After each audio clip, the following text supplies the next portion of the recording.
Good evening, everyone. Tonight's shiur is called Saint or Sinner. It is about the sin of the golden calf and about Aaron HaKohen's involvement in the sin of this golden calf. The sin of the golden calf is a dramatic and colossal error on behalf of the Jewish people. However, putting it into the right perspective, which it must be, is that it was initiated not by the Jewish people, as we will soon see there are hints to it, by the Erev Rav, the mixed multitude, and a very small percentage of the Jewish people were involved in it. Nonetheless, the Jewish people must take responsibility for it because it happened under their watch and it wasn't prevented by the Jewish people. So, thus, it is a sin that we bear. But tonight's shiur is not about the Jewish people's involvement in the sin of the golden calf, to what degree and to what extent and what was their intention, although maybe I will cover one or two little points there because I have covered it on previous occasions. Tonight's shiur is more about Aaron HaKohen's involvement. What was he doing in this picture, Bechlal? It is obvious, we know, that the sages tell us, Havot hen merkava. Our ancestors, Avraham, Yitzhak, Yaakov, and by extension the Nevi'im and the great tzaddikim of the generation, they are a chariot to God. The sages call them a chariot to God. Hen merkava. They are a chariot. What does it mean, a chariot? A chariot is totally nullified to the rider. So too our ancestors, so too the Nevi'im, and so too the tzaddikim of every generation are nullified before the rider, before Almighty God, which means to say that there is not one action that they do that is contrary to the will of God. Everything is in consonance with the will of God. So how is it possible? Aaron HaKohen, of which Moshe Rabbeinu pleaded before God, Shlachna b'yatishlach, send the messenger of God, the redeemer of the Jewish people, should be by the person who is used to representing you, i.e. Aaron HaKohen. He pleaded before God that let Aaron be the redeemer of the Jewish people, which means that Moshe Rabbeinu saw him fitting for that role. But God chose him to be, as well, in future, after even the sin of the golden calf, mind you, to be the high priest, the highest position of the Jewish people, that represents God in the Holy of Holies. There's only one person that is allowed to enter the Holy of Holies, and that is only the high priest. And none other than Aaron HaKohen, who has some involvement in the sin of the golden calf, was chosen for that position. So where was he in all this picture? What was he doing there? And why didn't he prevent it? Why didn't he sacrifice himself? I mean, after all, if it is idol worship, then there's one of the cardinal sins that we are not permitted to transgress and we must give up our lives for is idol worship. The three cardinal sins: murder, adultery, and idolatry. If this is then idolatry, if this is then the denying of God, what was he doing? Why did he not sacrifice himself? So let us concentrate more on the role of Aaron HaKohen. It is obvious then, since that he was chosen for the task of the high priest, since he himself was a tzaddik, since he himself was righteous, therefore he must be from those of which the sages say, they are the chariot of God, totally nullified before God. If he's totally nullified before God, how can it be through him come about some sort of error in any way, shape, or form? Let us investigate the verse first of all. Bayar Ha'am. And the nation saw. Notice how it says Ha'am. It doesn't say Am Yisrael, Bnei Yisrael. Ha'am, the nation. That is already a hint to the sin, to the Erev Rav. This is chapter 32, verse. Chapter 32. Beg your pardon. Yeah, verse 1. Chapter 32, verse 1. In Kitisa. Vayad Ha'am, and the nation saw. Which nation? The Erev Rav, not the nation of Israel. Ki boshesh Moshe laredet, for Moshe Rabbeinu is being delayed in coming down.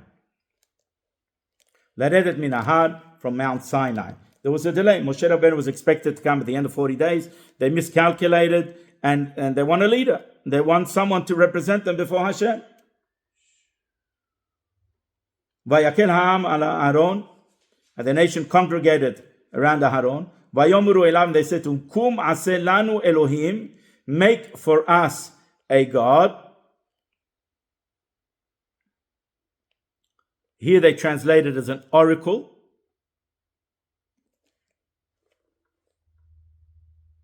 But the usual translation is a power or an intermediary. Remember, the word Elohim is not Yud-Ke Vav-Ke. Elohim is a numerical value of Hateva, nature, which means it indicates that they wanted to be governed by God in a natural way, not in an unnatural way, not in a manner by which is miraculous, is extraordinary. They wanted to live like normal people. Kuma selanu Elohim, make for us a power. Elohim also means power. Comes from the word El, which is a power. Asher yelchu lefanenu, that will go before us, i.e. lead us. Kizeh Moshe ha'ish asher ha'elanu me'eretz Mitzrayim, for Moshe Rabbeinu, the man that has taken us out of Egypt, lo yadanu mehayalo, we don't know what happened to him. The Gemara tells us that they were shown an image that he died, etc., to test them. But the point is, he was delayed. They were concerned. Maybe Moshe Rabbeinu went up the mountain, and that's it. He's staying with God. He's not coming down. We need a leader. We need someone to interact with us. Don't forget, even in the Ten Commandments, when the Jewish people heard the Ten Commandments, after hearing the first two, they asked Moshe Rabbeinu to stop. They felt that their soul is going to be expiring. Tedaber ata, you speak before God, and we will listen. That will be enough for us. So we saw already there an indication that they needed someone to intercede on their behalf, someone to be the intermediary, so to speak, on their behalf. And they needed a leader. All right, so you need a leader. So why not pick one of the other leaders? Why not pick Aaron? So very briefly, the idea is, don't forget that they threw in the gold in a cast, and a golden calf came out. The mold wasn't made as a golden calf. It was thrown in and it came out. The image came out as a golden calf. Why? Because that was their intention. Very briefly, because we discussed this a few years ago, very briefly, what's the idea of an animal? The idea of an animal is that the animal has no opinion, which means to say that they wanted God, so to speak through a representative of the animal kingdom, i.e. not a human being that has his own intellect and can rationalize or perhaps err, and thus maybe lead them astray. They don't want a human being. They don't want a Navi. God chose a Navi. God chooses prophets. Who are you to give an opinion to God? They want an animal. They want an intermediary by which God speaks directly.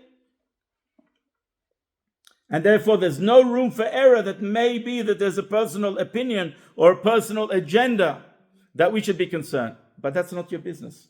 Because if God chooses a Navi, a prophet, then that's what God chose, not what you serve God on his terms, not on your terms. And that's the problem that we always have. And all of our errors that we've made, specifically the one of Shlach Lecha, of the Meraglim, of the spies, was an error of wanting to serve God on my terms, not on God's terms, not the way he wants it, but the way I want it, the way it suits me, the way I understand it. So therefore the argument here is then this is not true idol worship. Therefore Aaron's involvement had nothing to do with idol worship. Even though that there may have been a small segment that may have been their intention in some way, shape or form, even an intermediary for the Jewish people is objectionable. But nonetheless, there are those who will argue that not enough that warrants Aaron to give up his life for. Not enough for Mesirut Nefesh. It's not considered a cardinal sin by which he was required to give up his life. But as I said, it's not so much of a topic that I want to discuss about the intention of the Jewish people. I want to discuss more about Aaron's involvement. Vayomer aleim Aaron, and Aaron as a tactic to delay, because Aaron could have said, well, I'll be a leader. Why are you going this route? I'll be a leader, or someone else will be a leader. He didn't want to offend Moshe Rabbeinu. And he wanted to delay them. So he says, Parku nizmei hazahav asher beoznei neshechem. Bring me the rings that are on your women's ears, benechem, benotechem, your children, v'aviu elai, and bring it to me. A tactic delay, because Moshe Aaron knew to give money is a difficult thing.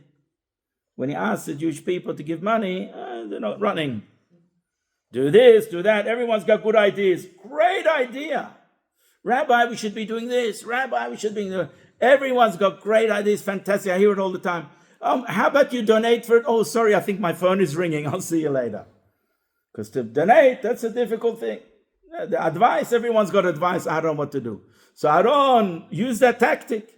But unfortunately, as I said on Shabbat, when it comes to Kedusha, it's hard to donate. Why? Because the evil inclination wants to stop you from donating towards good things. Because the value of a donation, the value of doing something good exists forever. And the evil inclination wants to stop you. But when it comes to our own personal desires and pleasures, somewhere we have the money, we spend the money lovingly, we go on a cruise. How much did the cruise cost? Thousands of dollars. Make a little donation to this, to the mikveh fund, to this fund, to that fund. Oh, here's $10.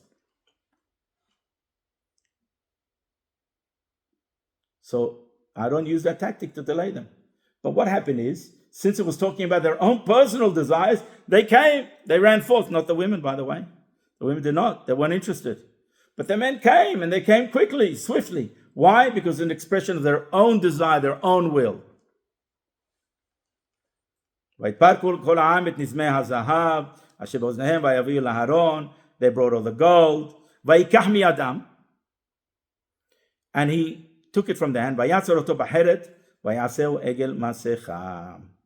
And he put it in a mold, and it came out as an image of a egel, of a calf.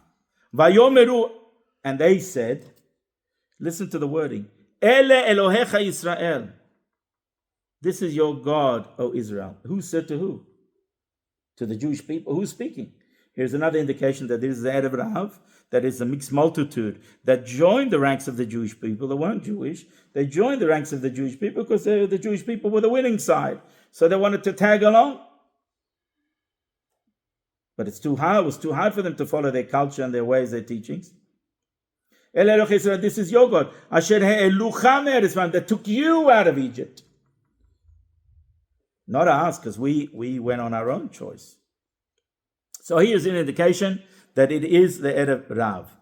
Listen to this. Vayar Aaron, and Aaron saw. He was shocked. What happened? What came out? Because later on we saw there's another pasuk that says, and he put in the gold, and behold, it was a calf, which means to say that was not the intention of Aaron, and that's not what he was fashioning. But again, as we said, all of this was delay tactics. Vayar Aaron vayiven mizbeach lefanav. So he saw that the people were all excited, and he created an altar. Why did he create an altar? Again, delay tactics. Vayikra Aaron, and Aaron called, and he said, Vayomar, and he said, Hag Ladonai Mahar. He proclaimed the festival of God tomorrow, not today, tomorrow. Another delay tactic. Another delay tactic. Tomorrow. But what did he say? He said, Hag Ladonai Mahar. It is a festival for God, trying to bring them back to God. Not the name Elohim, not what they had in mind, not any sort of medium or oracle or anything like that. Hag Ladonai Mahar, it is a festival for God, trying to bring them back. Interesting wording. And the Mahar tomorrow, delaying them, that hopefully by then Moshe Rabbeinu will come. Okay. So what's going on? So listen to this.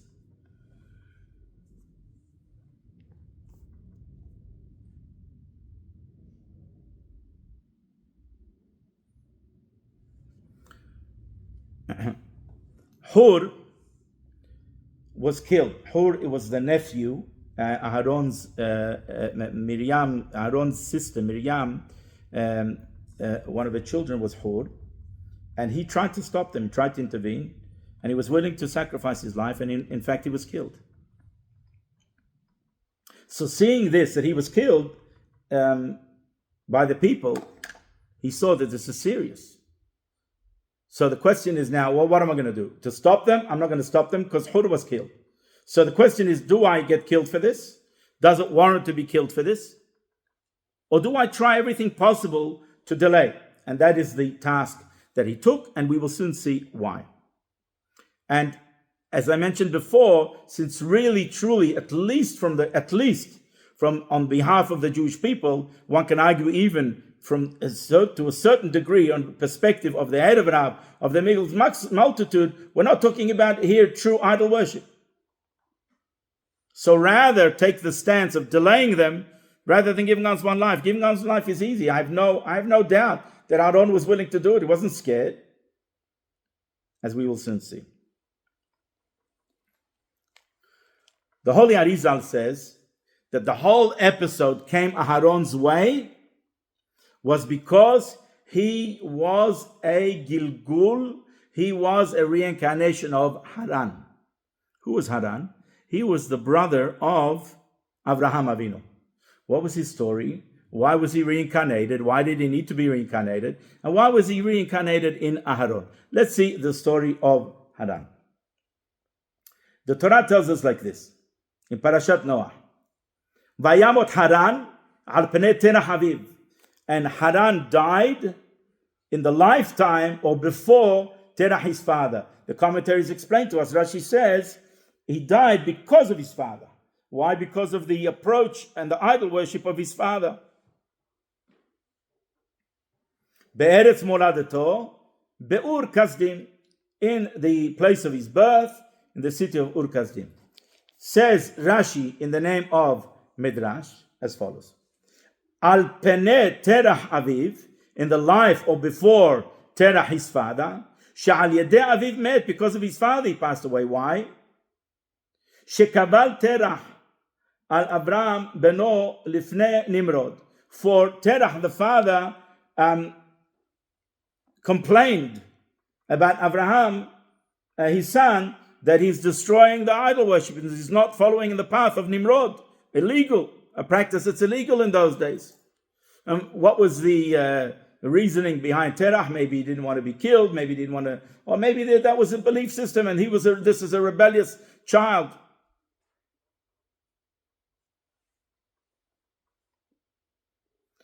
Al shekatat et selamav vehishlicho lekivshan ha'esh.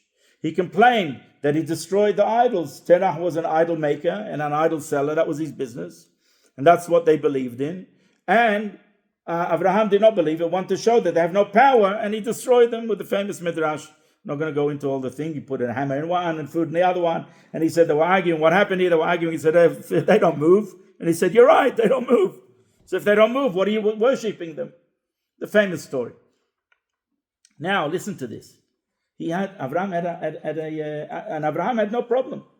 No problem. His belief in God was so fierce and so strong that he was willing to go against the tide and self-sacrifice himself. No problem. But what about Haran? Who is Haran? Let's see. Haran yoshev ve'omer belibo. Haran is saying in his heart, Im Avraham notzeach, ani mishelo. If Abraham is the winner, I'm with him. I'll go with him. Vim Nimrod notzeach. And if the king Nimrod, the wicked king, is the winner, ani mishelo, I'll go with him. Ukshenitzal Avraham amru lo leharan. When Abraham was thrown into the fiery furnace, Nimrod threw him in the fire and he was saved. The miracle happened. They told Nimrod, Mishel miata. They asked him, who are you with? Who are you siding with? He saw that Abraham was saved. Obviously, he believed in Abraham's theology and monotheism, because why would he even consider following Abraham? It was only outwardly. What am I going to do outwardly? Like the Jews who stayed in Spain, the Marranos who stayed in Spain. What are we going to do outwardly? Are we going to leave with the rest of the Jews? Oh, well, they figured, we'll be. We don't want to leave our wealth. We don't want to leave it. The decree will blow over soon, and we will retain our wealth, our positions, etc., and we'll be able to be practicing Jews. But in the meantime, we will just pretend. So Haran figured, I'll just pretend. If Abraham is a winner, I'll go with him. But if Nimrod is a winner and Abraham gets killed, then I'll just pretend. Now that he saw that he was saved, Amalem Haran said, Mishel Abraham ani. I'm with Abraham. Ishlichu lekivshan ha'esh v'nisraf. He was thrown in the fiery furnace and he was burnt. No miracle happened to him. He was expecting a miracle. V'zeu ur kasdim. And this is what the meaning of the verse is, that Haran died in Ur Kasdim. Why does the Torah tell us Ur Kasdim? Ur Kasdim means the fire of Kasdim, the fiery furnaces of Kasdim. What do we learn with this? We learn from this is that the sacrifice of Haran was not complete. He was a believer, but his sacrifice was not complete. Not like Abraham, who didn't ask questions, who wasn't asking for a miracle. Abraham wasn't expecting any miracle. Haran saw that Abraham was saved with a miracle, so he was willing to outwardly join Abraham, his brother. But his sacrifice to the oneness of God was not complete, was missing. So on the one hand, we see that he believed in monotheism, he wanted to follow the ways of Abraham. But on the other hand, it wasn't complete. Something was missing. There was missing. Because he hesitated, should I sacrifice myself or shouldn't I? I'll see which way the coin falls. The end is, though, he said publicly that I'm with Abraham. He was willing to risk being thrown into the fiery furnace and risk maybe a miracle won't happen. Just because a miracle happened to Abraham, a miracle happened to Abraham. So, I can expect that a miracle happened to me, but no one's guaranteeing you. Nobody signed a contract with him.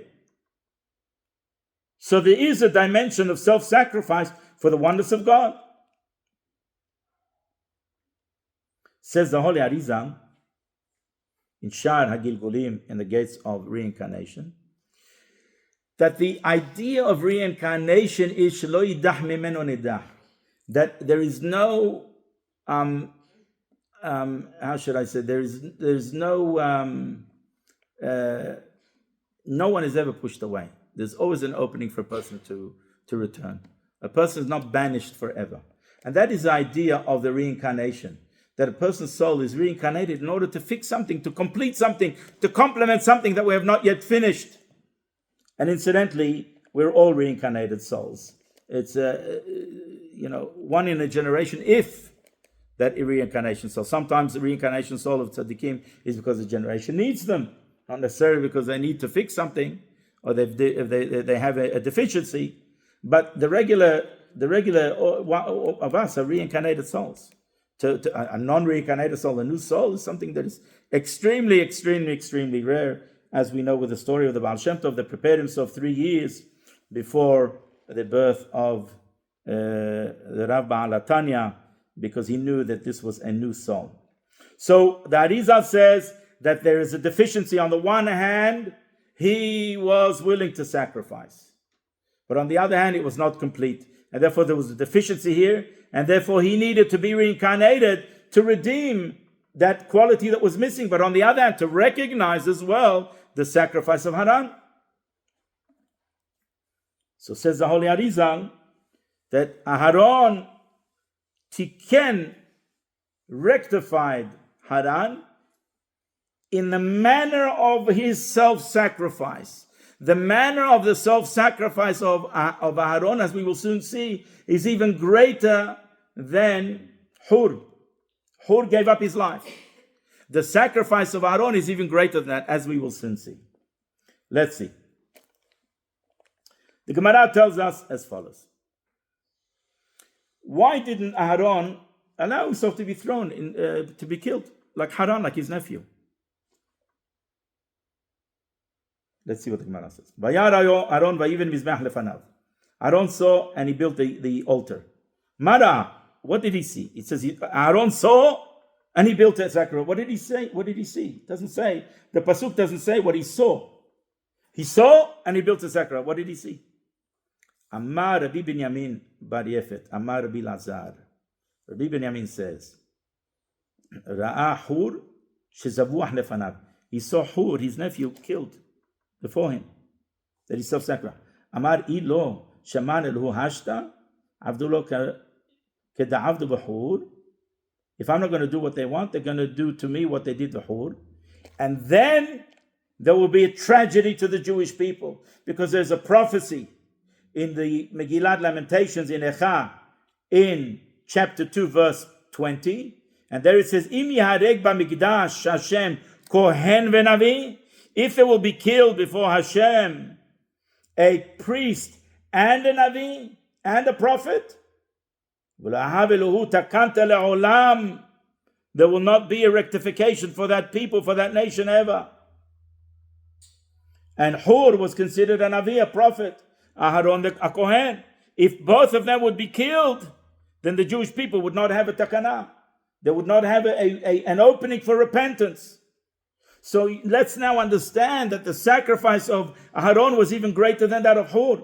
Why? Because he was willing to sacrifice not this world, but the world to come. He was willing to sacrifice for the Jewish people, that all of the sin he will bear, in order that the Jewish people will have an opening for teshuvah, for repentance, because I'm taking it on me. Because if both a prophet and a Kohen will be killed, as it says in Lamentations, in Echa, and he says, Mutav de la'avdu le'egel. Better that they should serve the egel, better that I will create the egel, this image.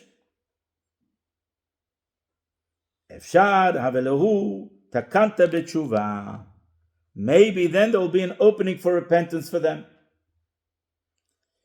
Simultaneously, with a delay tactic, that by delaying, hopefully, they won't even come to that.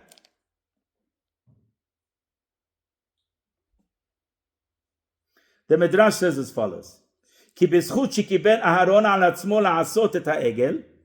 In merit that Aharon was willing to sacrifice himself for the Jewish people, was willing to sacrifice his world to come for the Jewish people. Not his world, the soul exists forever. We in this world, we only live for a certain amount of years, 120 years, inshallah, in good health and wealth and all the rest of the blessings. Amen. But it's only 120 years. The soul exists forever. Hur gave up his life. Aaron could have given up his life. Aaron at that time was quite elderly. How many more years did he have to live? He had children. He had grandchildren. He accomplished a lot. He did a lot. He had a very nice world to come awaiting for him. Don't risk your soul, the world of soul that will be forever, because the soul exists forever. He was willing to sacrifice his soul forever in order that the Jewish people will have an opening for tshuva. That is why he was chosen as a high priest. In order to save the Jewish people from destruction. That's why God chose him to be the high priest. To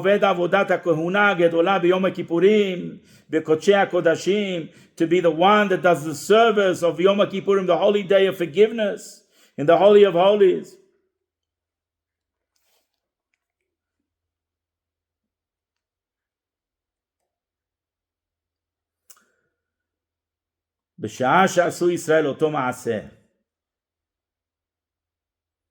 When the Jewish people went and were involved in this action of the Kaaba, they went to Hur. He was a leader, he was a prophet. Make for us a leader, a power. Since he didn't acquiesce, since he didn't listen to them, they killed him. They went to Aaron. אמר קום עשה לנו אלוהים, make for us a God. כיוון ששמע אהרון, כן, מיד נתיירא. אמר אהרון, מה אעשה? What am I going to do? הרי הרגו את חור, שהיה נביא. They killed חור. This is what ראה. He saw. He says that Aaron saw. Right, remember? This is what he saw. He saw Hur being killed. He saw mentally that if he's going to be killed, the Jewish people will not have an opening for tshuva. That's what he saw. הרגו את חור, שהיה נביא.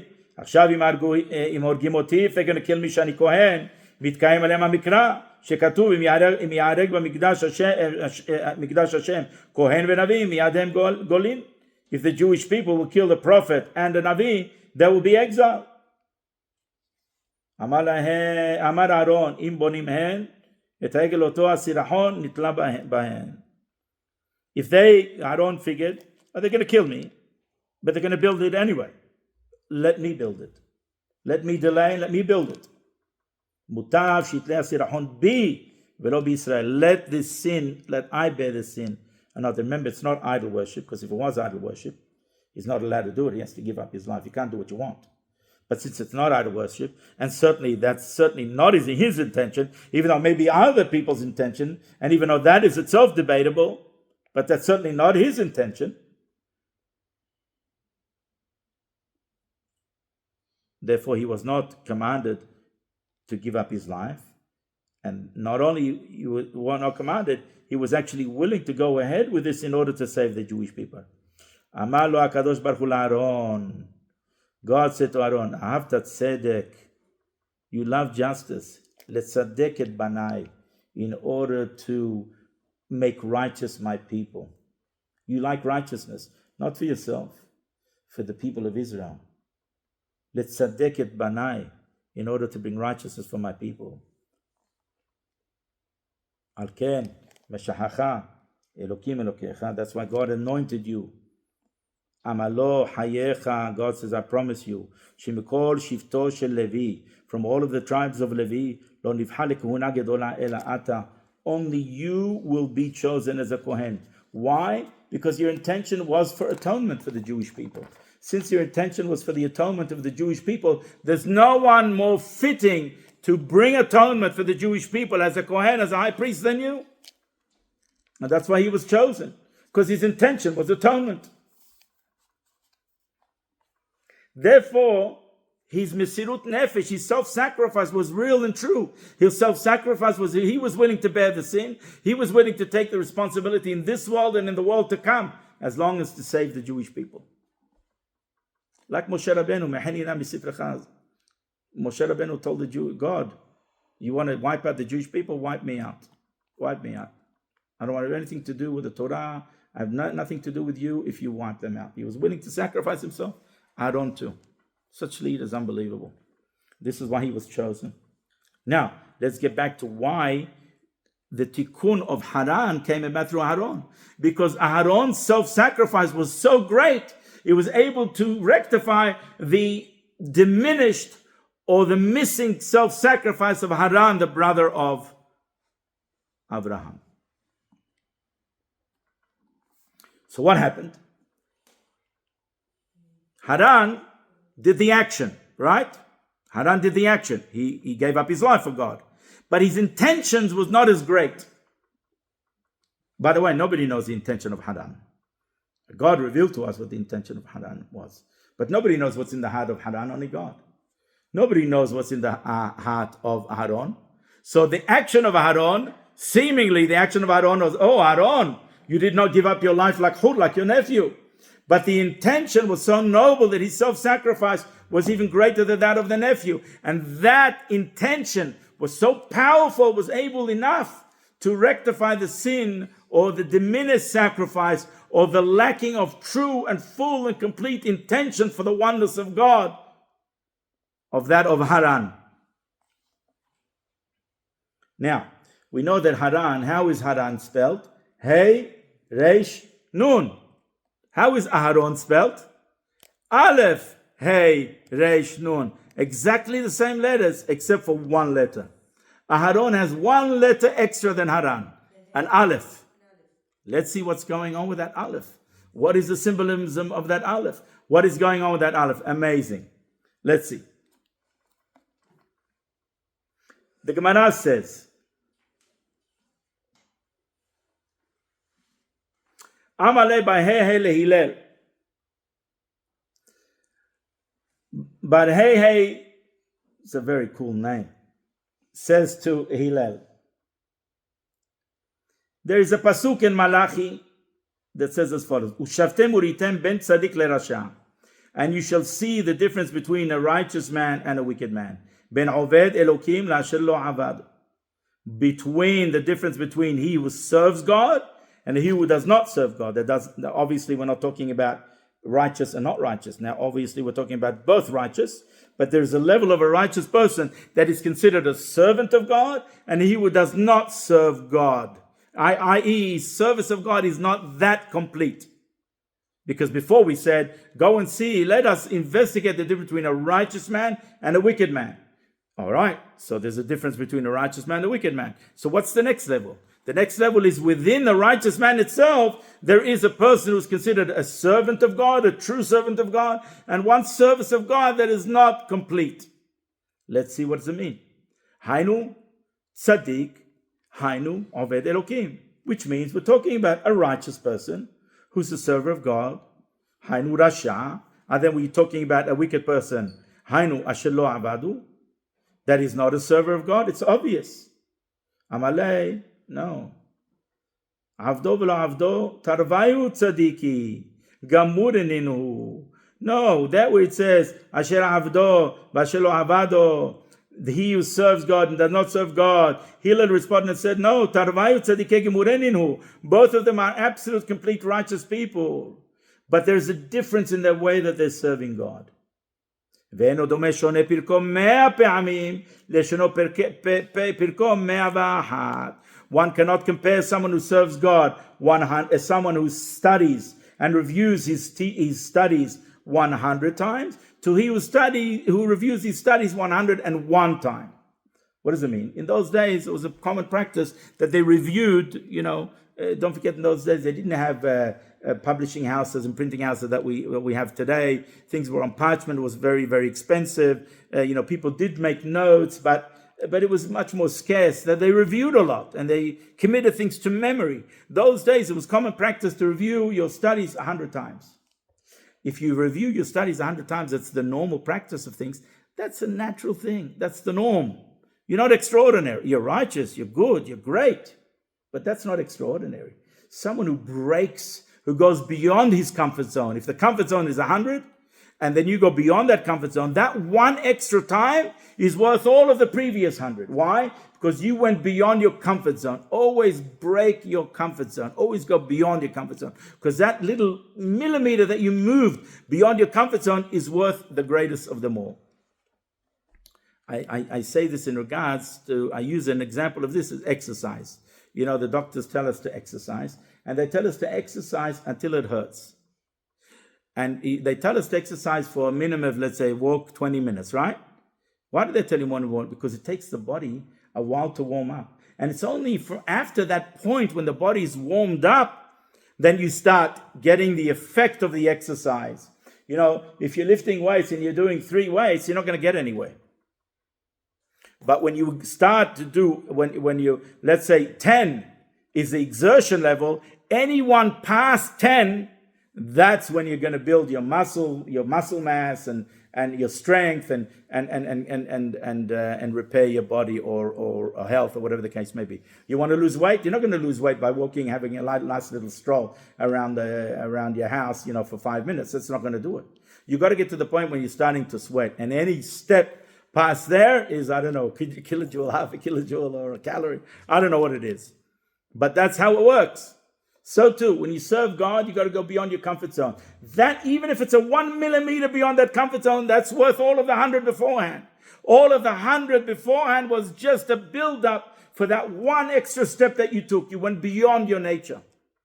And that is the difference between what the Gemara says, he who serves God and he who does not serve God. They're both righteous. But the one that goes beyond his comfort zone, he is the one that is called in the Gemara, Hillel says, the one that is considered the servant of God. Not that he served God. In the present, he is the servant of God in the present sense. Now listen to this. In the name of the Holy Baal Shem Tov, in the book Toldot Yaakov, he says in the name of his teacher, the Baal Shem Tov, what does this mean? 100 times, 101 times. He says, sometimes when we do a mitzvah, sometimes when we study, and it's within the realm of our normal comfort zone, the realm of what we're used to, sometimes we forget the Ehad, we forget the one God. Because we put on tefillin every day. How many times do we, before we put on tefillin, get so extremely excited by this mitzvah, like a mitzvah boy? And think about this, putting on the tefillin, and that we're connecting to God, our heart and our mind, and all of the kavanot, all of the intentions of tefillin. Or when we're standing in prayer of God of Amidah, how often do we really, truly arouse within our heart a powerful intention?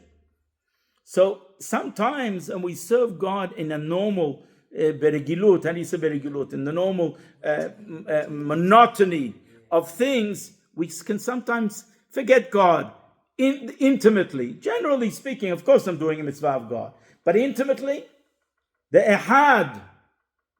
So when you serve God in a monotony, sometimes you forget the Ve'ahad. You must say the Baal Shem Tov. The 101 means to say that a person is always constantly, even the first time and the second of the 100 and the third of the 100 and the fourth of the 100 and the fifth and the 98th of the 100 is always thinking of the one God.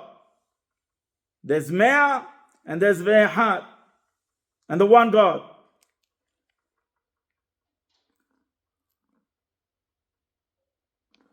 Always do things for the right purpose, for the right sake. And this is what happened with Haran. Haran believed in God, but the intention that the oneness of God that will permeate him to such a degree that there is no question, there is no sense of self, there is no what's comfortable for me. That was lacking. Okay, Haran has the same spelling of Haran, Hey Resh Nun, but he has that extra letter Aleph. That Aleph refers to that Aharon was the one that was constantly aware of the Aleph, Alufo Shel Olam, the master of the world. The oneness of God always permeated his being to such a degree that his self-sacrifice was greater than Haran, but even greater than Hur. Hur gave up his life in this world. He was willing to give up this world and the world to come, all in order that the Jewish people will have an opening for Teshuvah. That's why he was the one fitted and fitting to be the reincarnation of Haran, to fix this, the impediment, that which was lacking in Haran. And that's why his name is not Haran, Aharon, with the Aleph. We also have similarly a very interesting Mishnah in Mesechet Avot, chapter 3. Listen to what he says. Very interesting thing. Kol ha-shocheach davar ehad mimishenato, anyone who forgets even one portion of his Mishnah, of his studying, ma'aleh alav hakatuv, it is considered ki'ilu mithayev benafsho. It's as if he's forfeited his life. What? You forget one thing of your studying? You studied for years. You studied 3,500 Mishnayot. You studied pages and pages of Gemara. And you forgot one thing. It's considered as if you forfeited your life. The one thing is not, so simply speaking, no, it's someone who causes himself to forget. He actually wants to forget. That's the normal understanding. It's not someone learned, and you have to try and retain what you're learning, and that's why we are commanded in Shulchan Aruch to review. We shouldn't forget. We're talking here, the Mishnah here is talking about literally someone who wants to forget. Such a person wants to forget the Torah. The Torah is the Torah of life. You want to forget the Torah? You want to remove yourself from Torah? The Torah is the elixir of life. It's as if you are forfeiting your very life. So we'll take questions in the end if you don't mind, not to break the momentum. Thank you. But the Maggid of Mizrich, in similar vein of the Baal Shem Tov, explains it as follows. Kol ha-shocheach Davar Ehad, the most important, the oneness of God, the most important ingredients of studying Torah. If you forget the oneness of God, it's as if you forgot everything. It's as if your whole purpose in coming to this life is worthless. That is the interpretation of this Mishnah, similar to what we learned before. Never forget the oneness of God. It should permeate our very being everywhere we go. And that was the ma'ala, the greatness of Aharon, the Aleph of Aharon, the Aleph of Haran, that he restored the absolute awareness of the oneness of God.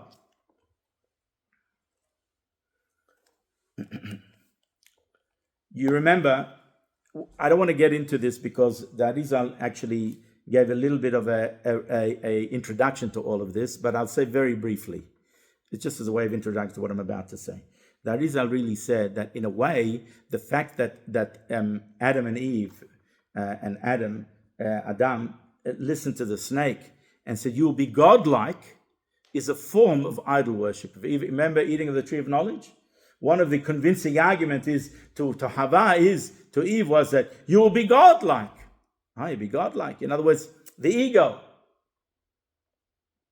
the sense of self-worth, that you're not subsumed before the oneness of God, is a subtle form of idol worship. It's a minimizing of the Aleph, of that letter Aleph, of the Alufo Shel Olam.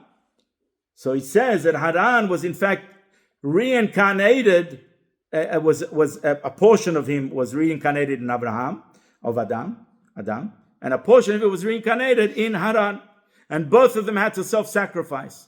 Abraham was saved because he had to teach monotheism, and his sacrifice was pure and complete. Haran had to die because really, Adam had to die on the day that he sinned. Just very briefly, I don't want to get a lot into that, but that Arizal gave that as a bit of an introduction why he needed to be then reincarnated. Really, Haran and Abraham were also the reincarnation of Adam that have to rectify the lacking pieces of Adam, even the most subtle. Now we know what happened when they sinned. It says that God clothed them with k'tanot or with garments of leather. Says the Zohar, beforehand they were clothed with garments of or, of light. Now they will be no longer clothed with garments of light. In other words, their body exuded light, or now their body must be clothed because their body now is a symbol of possible sin and shame. They'll be clothed with or with an ayin, not an aleph. Or means leather, which means that the letter aleph was removed from their garments. They no longer exuded godly light, and now there was just a physical body that had to be clothed, a symbol of shame. The word beged in Hebrew is the same word as bagad, which means betray.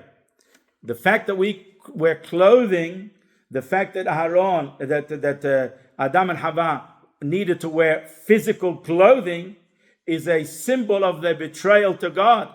For did they not sin, where their bodies would have been exuded light with the letter Aleph? How do we rectify the sin? We rectify the sin when God commanded the Jewish people to prepare garments for Aharon, lechavod u'tifaret, for glory and for honor. They are holy garments. These holy garments, and by extension, the garments that we wear on Shabbat, the garments that we wear for modesty, the garments that we wear for mitzvah with tzitzit and tefillin, and all of these different types of things for mitzvah, that becomes a rectification of the sin of the garments that Adam and Hava needed to wear. And that also has to do with the letter Aleph, or as opposed to or spelt with Aleph as opposed to Ayin. And then to rectify this, God commanded, V'asita bigdei kodesh, you shall make holy garments, le'aron ahicha, for Aharon your brother, lechavod u'tifaret, for honor and for glory. Rabbeinu Bahya says a beautiful thing, a beautiful remez, a beautiful hint. In the pasuk where it says that God needed now to clothe Adam and Hava, they didn't need clothing before the sin because their bodies exuded godly light. That was their clothing, their garments, godly light. In the pasuk, in the verse after they sinned, it says as follows: Vayas Hashem Elokim le'Adam u'li'ishto, and the Lord God made for Adam and his wife ketonet or, garments of leather, vayalbishem, and he clothed them. Says Rabbeinu Bachya. How many words are there? Let's see. Vayas, one. Say like the makot, Eser makot. Vayas, one. Hashem, two. Elokim, la'adam, v'lishto, ketonet, or, vayalbishem. How many garments did Aaron HaKohen wear? 8 garments. Rabbeinu Bachya says this is a hint that those 8 words needed to be rectified. That the fact that they needed to be now clothed will be rectified in Kohen, and the Kohen Gadol that will have 8 garments. Brilliant. And this is why it says, Vayad Aharon, and Aharon saw. He saw what needed to be done. He saw the rectification of the sin of Haran. He saw Adam. He saw the clothing and the garments. He saw everything. He saw as well that if a prophet and a priest will get killed on the same day, the Jewish people will not have an opening for tshuva. He saw all of this. Vayiven mizbeach lefanav, and thus he created the altar. Vayikra, and Aaron, Vayomar, and Aaron called and said, Hag laHashem mahar. It is not a festival leElokim, laHashem. The oneness of God always pervaded his consciousness. And this is why, says the Holy Arizal, he was the rectification of the sin of Haran, that his self-sacrifice was not complete. If you have any questions, I'm happy to take them.